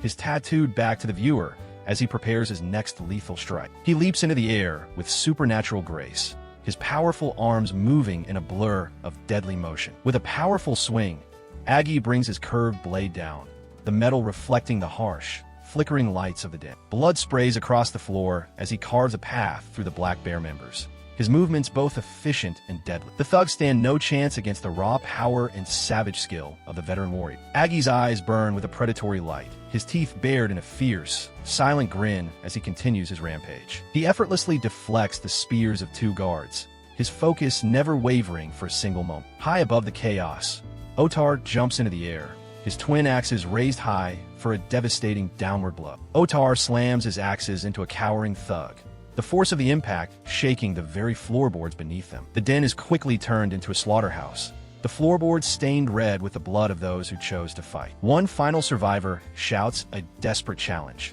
raising his sword in a futile attempt to save himself from the inevitable. The raid concludes as Vlad stands amidst the heavy silence, his sword planted in the floor and his eye glowing with the fading light of the sword path. Guards stand at attention as the situation begins to boil over. Vlad of Sora arrives on the scene, looking like he's ready to handle business. Bishop Pierre is already there, playing the part of the holy man as he tends to a kneeling man. Pierre is all smiles, clutching his holy book like a shield. He offers a blessing to the criminal boss, acting as if the man's past sins don't exist. Then, he produces a scroll, a sacred pardon that technically makes this monster an innocent man. With a dramatic flourish, the bishop announces that the man has been fully absolved by the church. He presents the document to the knights, daring anyone to challenge the church's authority. Vlad's eye glows with a cold, blue intensity as he stares the bishop down. Pierre stands smugly beside his newly cleansed charge, certain he's won this round. But Vlad isn't looking at the paper. He's looking at the reality of the man's crimes. He remembers the victims, the women this man sold off like common goods. He thinks of all those who died in the dark while this guy profited from their misery. The criminal just glares back, thinking the bishop's protection makes him untouchable. Vlad faces off against the priest, his silence speaking louder than any argument. Lord Joseph shouts for him to stop, knowing exactly what kind of political storm this will trigger. Vlad doesn't hesitate for even a second. In one clean motion, he draws his sword and executes the man right in front of the clergy. The head rolls across the floor as the room falls into a deathly silence. Vlad stands over the body, the deed done and the sacred pardon rendered useless. Bishop Pierre looks on in pure shock, his face contorting as his plan falls apart. Blood slowly drips from the tip of the blade. Vlad stands his ground in the middle of the hall, illuminated by a cold blue light. The bishop sees his own horrified reflection in the bloodied steel of Vlad's sword. The news of the blasphemous execution travels fast, reaching the highest towers. In the imperial capital, a mysterious figure contemplates the chaos this single act has caused. Lord Joseph gathers his knights to discuss the fallout, knowing the Vatican won't let this go. One of his veteran knights looks on with a grim expression, sensing the coming war. Meanwhile, Pierre is already reporting back to his superiors, framing Vlad as a heretic. He sees this as the perfect excuse to finally take down Lord Joseph and his house. Despite the political mess, Vlad walks through the city as a hero to the common people. Pierre grovels before a high-ranking official, plotting their next move against the boy. The official looks on with cold eyes, already seeing a way to use this situation to their advantage. A dark vision shows a child being consumed by shadows, a reminder of the heresy the church fears. The church's leadership prepares to make an example out of anyone who defies them. A holy knight leads his soldiers out, the religious order's military might on full display. He shouts orders as they mobilize to take control of the city. Veteran knights brace themselves for the tension that's about to snap. Guards are posted at every corner, keeping a close eye on the restless population. A dark, ghostly figure screams in a swirl of purple energy, a sign of the inner turmoil Vlad faces. The city gates are locked down tight as the sun begins to set. Vlad waits in his cell, knowing his true trial has only just begun. Vlad sits in his cell, the weight of the coming trial visible in his slumped shoulders. He looks down, his face hidden in shadow as he waits for his fate to be decided. Despite the gloom, his blue eyes reflect a quiet resolve that hasn't been broken. Lord Joseph sits beside him one last time, offering a few words of comfort before the storm hits. High above, Bishop Pierre watches the falling snow, already tasting his political victory. He assembles his hooded inquisitors, their crystal orbs ready to strip away every seat. Vlad is brought out in a heavy wooden pillory, standing defiant before the gathered churchmen. A priest presents the holy book, the instrument that will judge the very nature of Vlad's soul. The ritual begins with a burst of golden light, as the truth is called forth from the text. In the center of the hall, Vlad is enveloped in the blinding radiance of the holy relics. Pierre lays out the rules. If even a single word is a lie, the light will vanish instantly. Lord Joseph watches from the shadows, the tension of the moment making him break into a sweat. Vlad stares at the Inquisitor, his mind staying clear despite the immense spiritual pressure. The bishop's trap is sprung. He asks a question designed to make any man look like a sinner. Vlad stands his ground in the magic circle, shouting that he has not spoken a single lie. He looks down as the bishop prepares his next verbal assault on his character. Inside his mind, Vlad feels his soul falling into a dark, swirling abyss of doubt. Pierre loses his cool, shouting in disbelief as the trial doesn't go exactly as planned. Vlad looks toward the entrance as the heavy doors of the hall suddenly swing open. The bishop's eyes widen in surprise as he sees who has dared to interrupt the proceedings. Priest Andreas enters, leading a small group to testify on behalf of the young knight. Pierre slams his hand down in a rage, demanding to know why they've entered without permission. Andreas ignores him, recalling the moment he first saw Vlad's true potential as a savior. He steps up to the pillory, offering Vlad a look of pure, paternal confidence. The old priest stands before the high tribunal, ready to challenge the bishop's narrative. He speaks of Vlad's courage and how he protected pilgrims from the remains of fallen dragons. He tells the court of the children Vlad saved from the clutches of heretical monsters. Andreas speaks with the weight of a man who has witnessed true miracles in the dark. He and Pierre lock eyes,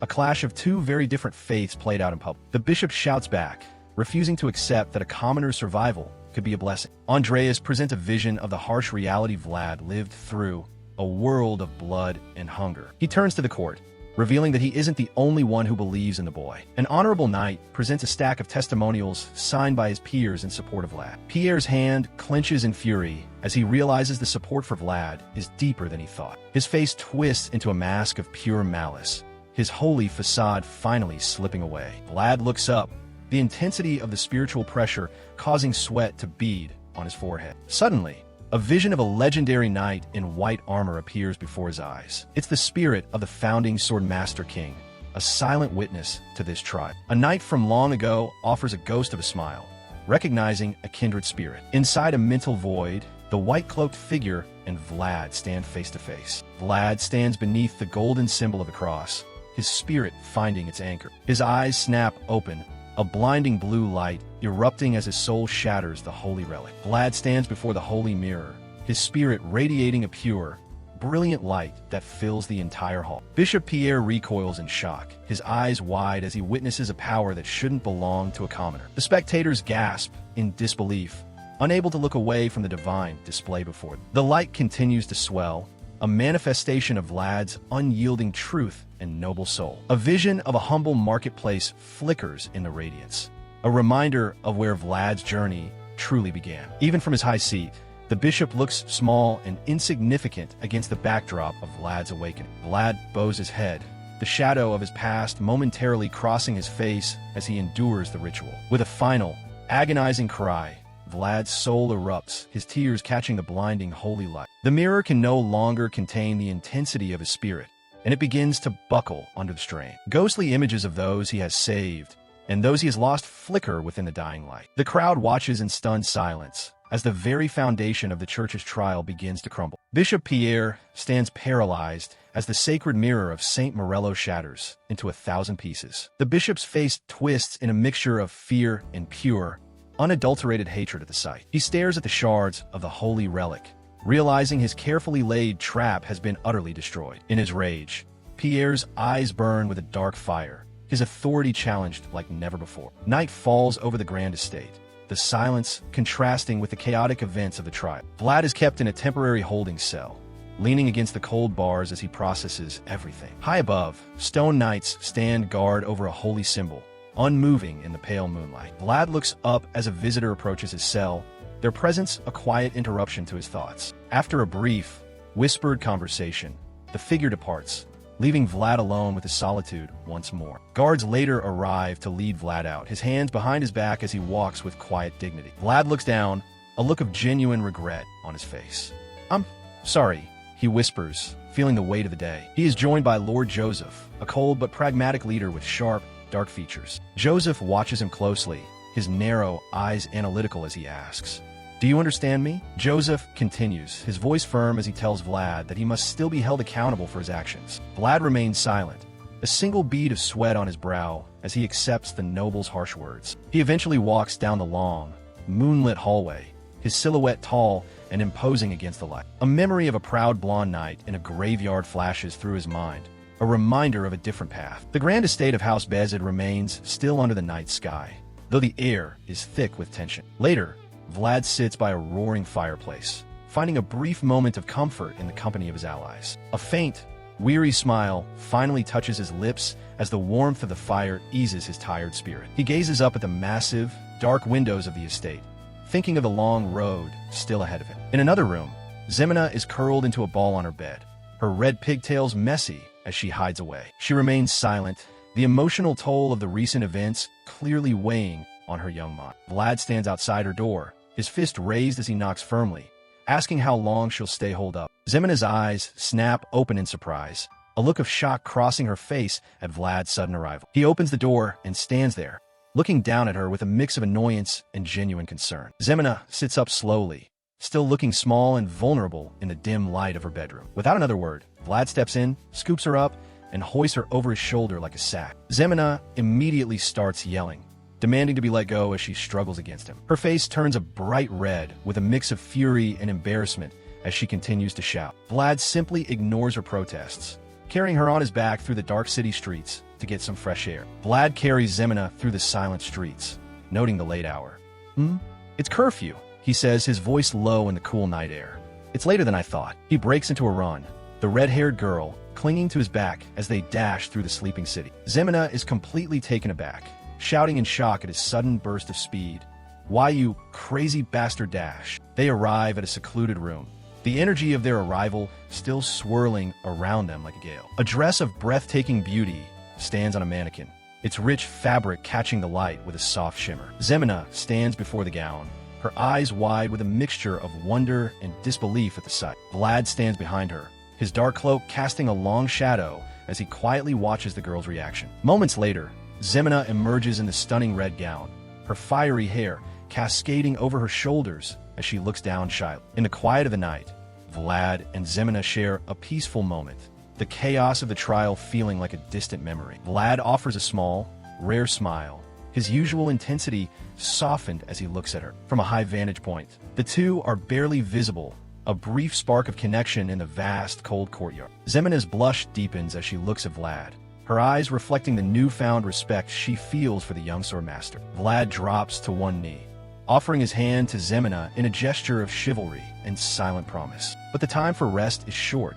Vlad is soon back in his armor, his black horse ready for the journey ahead. As he prepares to leave the estate, Vlad turns to a fellow soldier, asking with a hint of a challenge, "What do you think?" With a heavy heart but steady hand, Vlad looks back one last time at the place where he found a moment of respite. Two riders depart from the castle gates, their horses' hooves muffled by the fresh snow as they head into the unknown. High on a balcony, Lord Joseph watches the departing figures, his sharp, noble features cast in shadow. Standing beside him, Vorden, the battle-scarred warrior, keeps a silent vigil as they watch their friend ride away. A flag bearing the house crest flutters in the fading light, a stark reminder of the duties that still lie ahead. Vlad rides with purpose, his mind already focusing on the new challenges that await him across the snowy horizon. Far away, in a grand and silent hall, a lone figure in a crimson-lined cloak kneels before a high authority. Upon a dark, ornate throne sits a figure of immense power, their eyes glowing with a cold, supernatural blue light. Surrounded by a legion of silent, white-cloaked guards, the kneeling figure awaits the judgment or the command that will change everything. A quiet night falls over the remote Dobrikidi domain. Inside the manor, Baron Dalmatia slams his fist down in a fit of rage. He's losing his mind over disappearing barley seeds and yells at his guards to find the thieves. The Baron's face turns beet red as he screams at his men. To drive his point home, he chucks a wine glass at one of their heads. The room is thick with tension as the Baron slumps back into his chair, fuming over his starving territory. Out in the dark woods, two figures sit by a small campfire. The captain of Dobrikidi hands Vlad a mission card, explaining their desperate situation. Vlad stays focused on the task at hand, trying to get a fire going with a hand drill. Suddenly, a sword blade slides right past the captain's face, making him jump. Vlad doesn't flinch, sensing a group of unwanted guests approaching from the shadows. A massive brute steps out, carrying a heavy mace and looking for a fight. The bandit leader eyes Vlad, clearly underestimating the young knight in front of him. He's even wearing a necklace made of human ears, a grim trophy from his past victims. Vlad just looks down at him from atop his horse, Noir with cold, glowing eyes. Without a word, the young knight rides forward to handle the trash. A few moments later, the bandit leader is on the ground, unconscious and bound in thick rope. Vlad makes quick work of the rest, leading the captured bandits back through the woods like a herd of cattle. Back at the manor, the Baron's guards are speechless at how fast Vlad handled the problem. Vlad stands tall, his presence alone commanding the room as he prepares for the next part of the job. He heads back into the forest to investigate the missing seeds, stopping to check some wild berries. He thinks back to the missing girl who had been out picking berries just like these. A massive, dark shadow had loomed over her, its glowing eyes the last thing she saw. The memory of her terror drives Vlad to find whatever is behind this. He finds the spot where she vanished, an empty basket in a strange, deep hole in the dirt. Nearby, he and the captain find a small pile of seeds left out on a flat rock as bait. Vlad motions for his companion to stay quiet as they wait for the thief to show itself. A small, dark-clawed hand reaches up from the shadows, grabbing for the seeds. Vlad's hand goes to his sword, ready for anything. The captain nearly blows their cover, yelling out in shock about an earth spirit. But it's not a monster. It's a small, glowing creature happily stuffing its face with barley. The little guy stops mid-chew, finally noticing it's being watched. Before it can bolt, Vlad lunges forward to snag the tiny thief. He catches the shining mole in both hands, much to its shock. The creature starts glowing with an intense, blinding light. Suddenly, the ground beneath them gives way, and Vlad falls into a massive sinkhole. Vlad tumbles down into the darkness, still clutching the glowing mole. He hits the bottom with a heavy thud, dust, and debris flying everywhere. He quickly gets back on his feet, looking around at the strange underground world he's just discovered. He looks down at the mole, which has gone completely dim and seems to be playing dead. Vlad gives it a stern look, telling the little guy to light back up so he can see. The mole reluctantly glows again, illuminating the deep cavern. Vlad explores the dim tunnel, spotting a faint glow that hints at an exit. He picks up the pace, using the shining mole's light to guide his way through the dark. Reaching the end, he looks down into a massive, hidden chamber. Suddenly, a hulking beast lunges from the shadows, its fur matted and eyes wide. A thick, purple aura of corruption leaks from its body, tainting the air around. Vlad keeps a firm grip on the mole, his eyes locked on the new threat. He doesn't waste a second, drawing his blade as he prepares for a direct confrontation. The creature snarls, its tusks bared in a display of mindless aggression. Vlad leaps into the fray, his sword channeling a surge of spiritual energy. His first strike connects, slicing through the beast's shoulder and spraying dark blood. But the monster doesn't even flinch, the purple flames around it burning even brighter. Far above, the captain shouts into the hole, his voice echoing uselessly. Vlad glances up at the small circle of moonlight where the captain is frantically calling out. Unfazed by the noise, Noir turns and starts heading toward the cavern entrance on his own. The captain is left standing at the edge, completely helpless to reach the battle below. Vlad shifts his focus back to the beast, realizing this won't be a quick fight. He unleashes a series of glowing slashes, each one precise and powerful. He spins into a whirlwind of steel,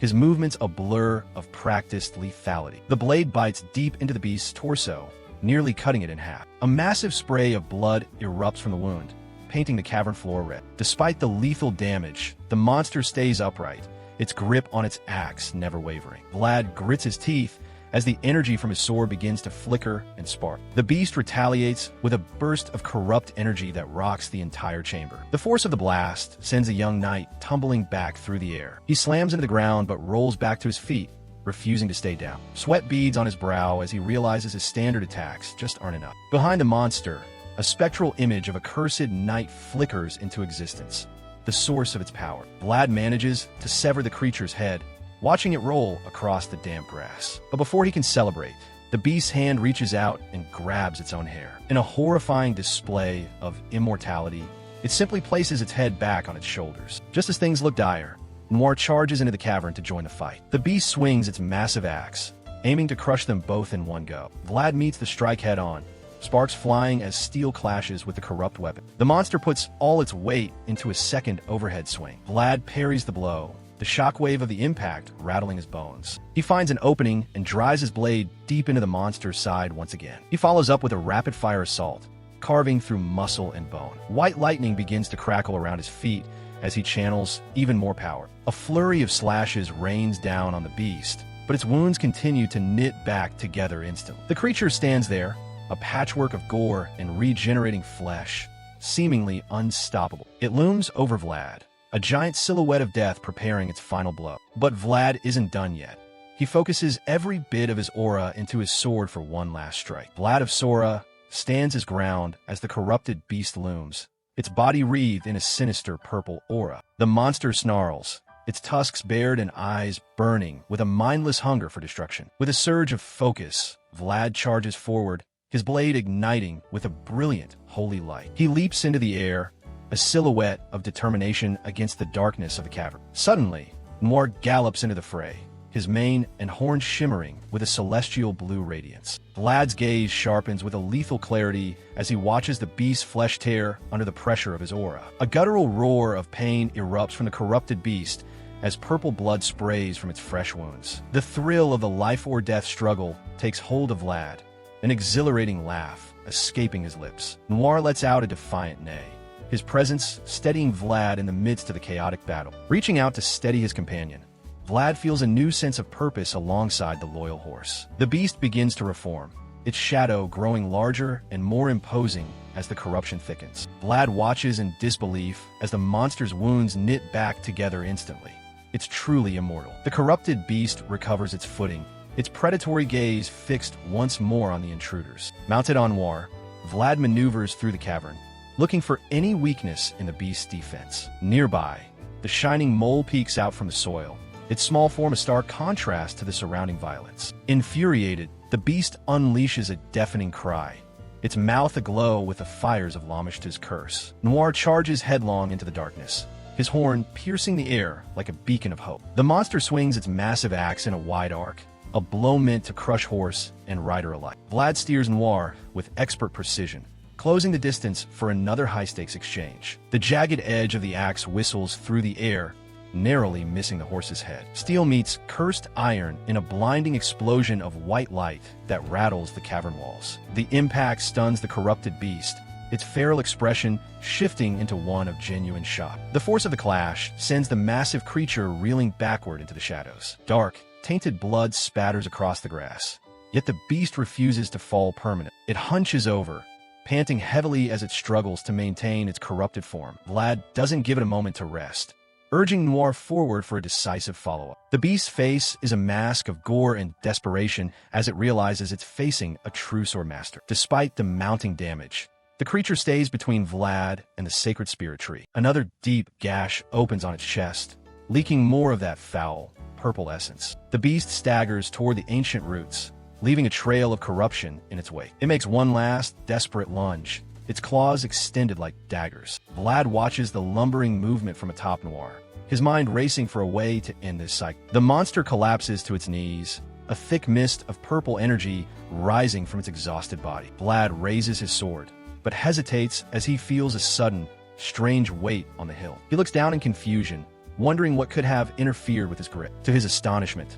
The shining mole has latched itself onto the pommel of his blade. Vlad stares at the tiny creature, unsure of what it's trying to accomplish in this dire moment. Suddenly, a wave of warmth washes over him, and his eyes begin to glow with a divine blue light. The small mole begins to channel its own energy into the sword, causing it to pulse with a blinding brilliance. The weapon is transformed into a pillar of golden light, pulsing with a power far beyond Vlad's own. The corrupted beast cowers, the holy radiance burning away its dark aura and searing its skin. Noir rears back as the entire cavern is swallowed by the overwhelming, purifying glow of the star-blessed blade. The shining mole looks on with a sense of quiet satisfaction, its duty to the forest nearly complete. It lets out a cheerful little squeak, kyuk, as the oppressive darkness begins to lift. Vlad of Sora unleashes a final, devastating blow, his blade cutting through the very essence of the beast. The corrupted beast is engulfed in the purifying light, its physical form shattered by the celestial energy. Vlad's eyes burn with a cold,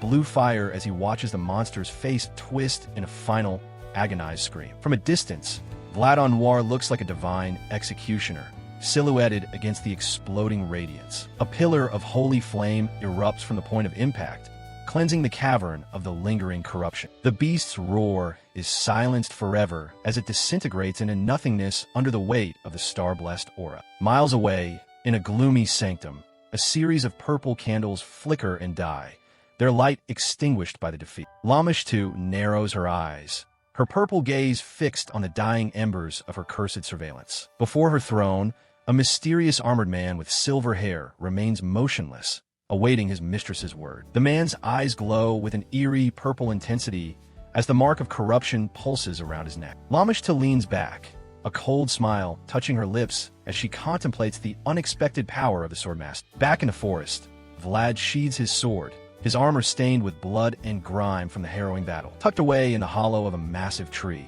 the missing girl sobs softly, her small frame trembling with fear. She peeks out from her hiding spot, her eyes wide as she tries to make sense of the sudden silence. The girl looks around tentatively, wondering if the nightmares that chased her have finally vanished. She remembers the terrifying silhouette of the monster that loomed over her in the dark woods. Tears of joy stream down her face as she realizes that she is finally safe from the creature's grasp. Vlad, Noir, and the captain approach the tree, their presence a beacon of hope for the traumatized child. The girl recognizes Vlad's face, her voice trembling as she whispers, "You're the one who saved me back then." The shining mole offers the girl a handful of forest berries, its simple kindness bringing a smile to her face. Overwhelmed with relief, the girl cries out in happiness, her long ordeal finally coming to an end. Vlad gathers the child into a protective embrace, a rare moment of tenderness in his otherwise violent life. A white-horned knight stands tall, clutching his blade. Red dust and sparks fill the air. A hooded figure visits a blacksmith in a fiery forge, noting that the fire hasn't gone out yet. The visitor holds out a heavy sack, his face hidden in the shadows of his hood. He reaches forward with a gauntlet hand. The smith looks on in surprise while Vlad's eye glows with a sudden spark. A dragon's head roars amidst the flames, marking his ultimate target. Vlad sits quietly on a wooden pier, his reflection mirroring his focus. He stares at his sword, letting the vision settle. He remembers the recent monster attack, realizing it was a deliberate cleanup job. It's all clearly connected to the same dark forces from before. The captain walks out onto the pier to join it. Vlad remains lost in his thoughts. He listens as the captain gestures toward the distance. Back in the vision, the hooded man declares his plan to slay the dragon. The idea of slaying a dragon ripples through his mind. He grips his hilt, recalling a voice that feels oddly familiar. Vlad enters a deep state of meditation, sending waves through the water around him. A man with wavy hair speaks to him from the mental void. Blue energy sparks as Vlad tightens his hold on the sword. He sits alone under the night sky, his blade humming with power. Preparations are made as Vlad gets ready to leave the village. He politely informs Baron Dalmatia that his time here is up. He tells the man not to forget what they discussed the day before. Dalmatia looks nervous, unsure of Vlad's next move. Vlad presents a single gold coin. The Baron takes it, interpreting it as more than just money. The Baron pledges his sincerity with a hand over his heart. Vlad gives a final nod before turning to depart. Deep in the woods, sunlight filters through the leaves of an ancient tree. A few red berries have spilled out onto the grass. A small, round creature sits by the tree, happily snacking. It looks up as a group of people passes by in the distance. A young girl waves goodbye to the forest as they leave. The little creature waves back with a cheerful grin. Far away in the snow, Bishop Pierre leads his followers in a grim procession. Lord Joseph watches the blizzard from his window, inquiring about a certain individual. A massive warrior stands tall in the shadows behind him. Red flags bearing dragon sigils whip back and forth in the wind. Bishop Pierre stands before the crowd, his arms spread wide in the cold. The name Radu Dragulia hangs in the air. The red-haired knight is a key player among the dragon killer knights. A lone warrior stands before a massive, glowing mountain of bones, his sword pulsing with a dangerous red light. Lord Joseph remains silent, his face a mask of cold determination. A soldier bursts into the room, shouting that urgent news has just arrived from Sturma. The news hits hard. Bayezid spies have been spotted moving suspiciously throughout the north. Lord Joseph studies the report, his expression growing more troubled with every line he reads. Meanwhile, a mysterious woman watches from her throne, her purple aura looming over the entire city. Back in the forest, the captain can't believe his ears, shocked by what he's hearing. Vlad and his new companions dig into their meal like they haven't eaten in days. The mercenary camp is quiet, save for the crackling of the fires and the sounds of hungry men eating. Vlad lets out a satisfied sigh, feeling a whole lot better after a good meal. Stefan watches him, a look of confusion crossing his face as he realizes something about his guest. He asks Vlad if he's actually from outside the central region. Vlad confirms he's from the north, but immediately wonders if he just shared too much information. The conversation continues around the flickering fire as the night grows deeper. The man introduces himself as Stefan, the leader of the Thorn Tree Mercenaries. Vlad keeps his introduction simple, just giving his name without any titles. Stefan gives a friendly nod, clearly appreciating the young man's honesty. They eventually reach Tenobo, the grand capital of Vitskaya County. Vlad is blown away by the scale of the city, looking around at the massive stone buildings in awe. They make their way through the busy market streets, blending into the crowd of merchants and travelers. Stefan points out their inn and tells Vlad to come find them if he ever needs a hand. Vlad thanks him for everything, grateful for the help. He watches as the mercenaries head off to their own lodge. He realizes they were good people and thinks about buying them a drink once he's settled. The captain suggests getting them something expensive, but Vlad doesn't see why that's necessary. The captain explains that those guys are more influential than they look, especially here in the central. They reach the main district, but the sheer size of the buildings makes finding the right place a headache. They finally arrive at the gates of a massive estate, far grander than anything Vlad has seen before. A guard stops them immediately, demanding to know who's trying to enter. Vlad places his hand on his sword hilt, stating clearly that he is a knight of House Bayezid. The guard's attitude shifts instantly as he asks them to wait while he delivers the message. The captain thinks they'll probably be invited in, so they might not even need an inn. But as the sun begins to set, they're still standing out in the street. Night falls over the capital, and the grand building is lit up from within. Vlad and the captain are still stuck outside the gates, ignored by the people inside. Vlad finally loses his patience, but the guard just shrugs and says he doesn't know when a reply will come. A memory of an old man surfaces, one who looked down on anyone not from the heart of the continent. Count Vitskaya's shadow looms over his grand hall, a symbol of the arrogance of the central nobility. The old man's words echo in Vlad's mind, a reminder of the discrimination he faces as a barbarian from the north. Vlad looks down, his face hidden in shadow as his temper finally starts to flare. He asks the guard if they think his presence is some kind of joke. He grips the pole of his banner tightly,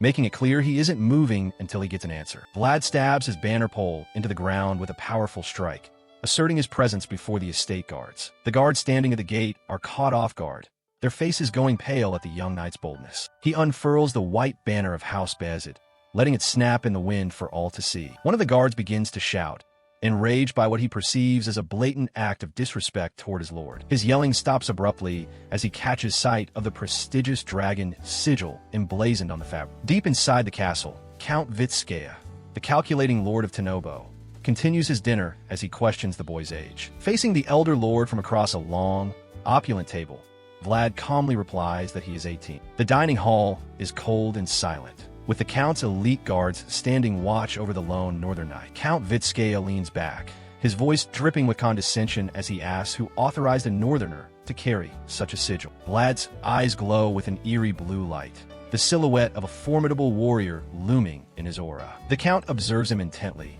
his fingers steepled as he weighs the potential threat the young man poses. To the side, a knight with long, flowing hair stands ready, his hand never leaving the hilt of his blade. Vlad's mind returns to the battlefield of Lindblom, where he is certain he dealt the final blow to the beast. Despite the intimidating presence of the knights on either side, Vlad remains composed and unmoving. Count Vitskaya listens to the report with a skeptical frown, clearly finding the story hard to believe. Vlad describes a monster of nightmare proportions, a creature that has no business being in the north. He looks down, the memory of the encounter clearly weighing heavily on his mind. The Count's gaze remains sharp and analytical, his mind already working through the implications of the tale. He questions Vlad further, unable to comprehend how a creature could survive after being slain. In his mind's eye, Vlad sees the shadowy, twisted forms of the monsters he faced in the dark. The other men in the room murmur among themselves, skeptical of the young knight's wild claims. The Count takes a slow sip of his wine, sensing the silent reprimand in Vlad's unwavering stare. Finally, the Lord of Tenobo relents, ordering his men to provide a magical crystal ball for the report. With a respectful bow, Vlad accepts the command and prepares to depart from the uncomfortable dinner. He makes his way out of the grand hall, leaving the high-pressure environment behind him. As soon as Vlad is out of earshot, Count Vitskea's temper flares, and he begins to berate his own men. His subordinates bow their heads in submission as the Count's furious voice echoes through the corridors. Alone, the Count's anger cools as he realizes the young northerner might actually be a useful pawn in his game. In another part of the estate, a technician carefully adjusts the lenses of a magical viewing device. Vlad is led into a sprawling laboratory filled with books, telescopes, and the faint hum of ancient magic. His guide looks surprised when he realizes Vlad has no idea how to operate the equipment before them. They walk together through the high-vaulted hallways of the estate, their footsteps echoing on the stone floor. Vlad keeps his head down, contemplating the vast difference between his home and the refined world of the Central. Night has fully settled over the grand Vitskea estate, its many windows glowing like stars in the dark. In the solitude of his guest quarters, Vlad sits on his bed and focuses all his attention on his sword. A flicker of blue energy dances in his eye as he begins a deep, meditative trance. He reaches for the pommel of the sword, focusing on the golden gem that serves as its heart. The crystal suddenly bursts into life, emitting a shower of golden sparks as it reacts to his touch. Vlad gazes at the radiant light, acknowledging the incredible power hidden within the weapon he carries. The quiet of the room is interrupted by a firm voice calling his name from the doorway. Startled out of his meditation, Vlad stands up and turns toward the unexpected visitor. A man in a dark cloak stands at the entrance, his stern, blocky face framed by the shadows of the night. Vlad stands his ground as several of the Count's knights crowd into his guest quarters, their intentions unclear. The knights exchange smug, knowing looks, clearly unimpressed by the young warrior from the north. Vlad realizes that there is only one way to break through the wall of discrimination and contempt they have built against him. He calmly addresses the lead knight,